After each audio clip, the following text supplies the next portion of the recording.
अगर आम तवे को नॉन स्टिक तवे में बदलना है तो आलू या प्याज के एक टुकड़े को पहले गरम तेल में भिगोएं, फिर इस पर नमक और सरसों का तेल लगाकर तवे पर अच्छी तरह से रगड़ें। आपका नॉन स्टिक तवा तैयार है।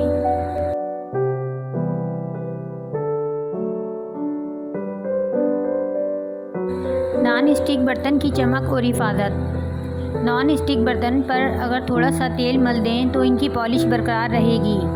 नॉन स्टिक पतीलियों में सिर्फ लकड़ी या प्लास्टिक के चमचे इस्तेमाल करें ताकि निशान न पड़ें।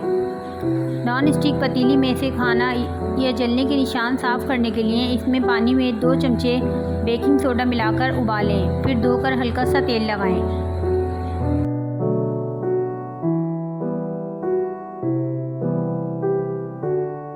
सैंडविच मेकर साफ़ करने का आसान हल। वॉशिंग पाउडर में थोड़ा सा सिरका मिलाएं और तौलिया इसमें भिगोकर सैंडविच मेकर को साफ़ कर लें। सैंडविच मेकर चमक उठेगा।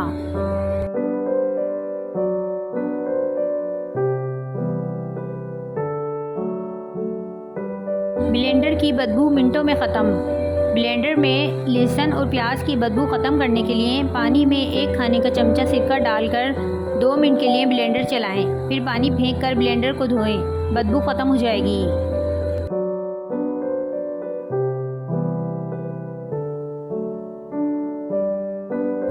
तवा को साफ़ करने के लिए बार बार इस्तेमाल से तवा ख़राब और जंग आलूद हो जाता है।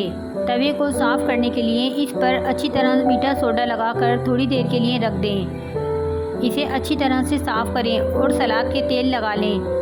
लोहे या तांबे के तवे को धोने के बाद इस पर सरसों का तेल ज़रूर लगाएं, बसूरत दीगर जंग आलूद तवा हो जाएगा।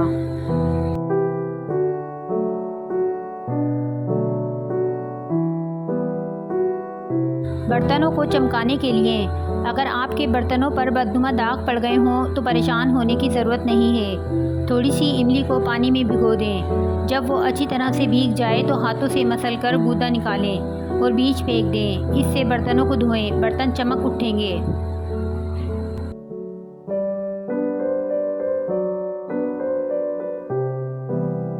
अगर खाना पकाते हुए देगची जल जाए तो देगची में पानी भरें और नमक डालकर दोबारा चूल्हे पर चढ़ा दें। चंद उबाल आ जाए तो उतार लें और फिर धो लें। देगची चमक उठेगी।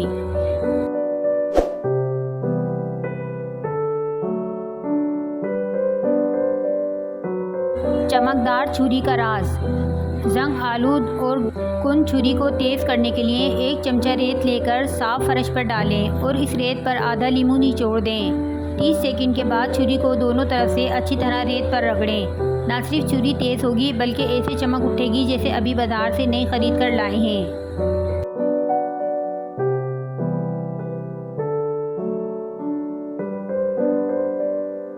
फ्रिज को अगर लंबे अरसे के लिए बंद करना है तो पहले एक प्याले में गर्म पानी लें और इसमें सिरका और वॉशिंग पाउडर डालकर साफ़ करें। इसके बाद फ्रिज को खुशक करें और इसमें अखबार के गोले बनाकर फ्रिज को इससे भर दें और एक प्याले में मीठा सोडा रख कर खुश्क और फ्रिज बंद कर दें। जब भी खोलेंगे फ्रिज में कोई बदबू नहीं होगी।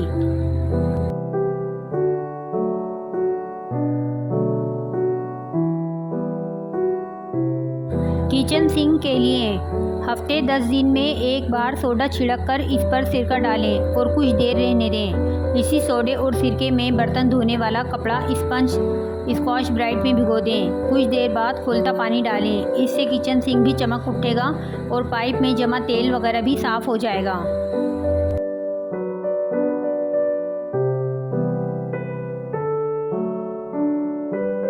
न छुरी से न कांटे से बर्फ़ उतरेगी नमक लगाने से। अगर फ्रिज या फ्रीज़र में बर्फ़ जम जाए तो छुरी कांटे का इस्तेमाल करने के बजाय थोड़ा सा नमक फैला दें। बर्फ़ बहुत जल्द पिघल जाएगी।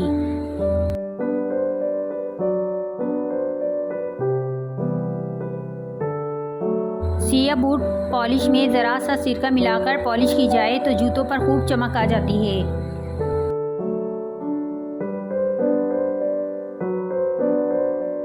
तवे को साफ़ करने का आसान तरीका। अक्सर हमारा तवा पराठे बनाने या ऑयली आइटम को पकाने की वजह से जल जाता है या फिर जब अंडा बनाते हैं तो वो तवे पर चिपक जाता है और वो जल जाता है। ऐसे तवे को साफ़ करने का आसान तरीका ये है कि तवे पर 1 चमचा नमक और बेकिंग सोडा डालें। अब एक आलू के 2 टुकड़े कर लें और एक टुकड़े को कटे हुए हिस्से की तरफ से तवे पर खूब रगड़ें। लीजिए, कुछ ही देर में आपके तवे पर मौजूद तमाम तर चिकनाई और जली हुई मेल आसानी से साफ़ हो जाएगी और वो बिल्कुल साफ़ हो जाएगा।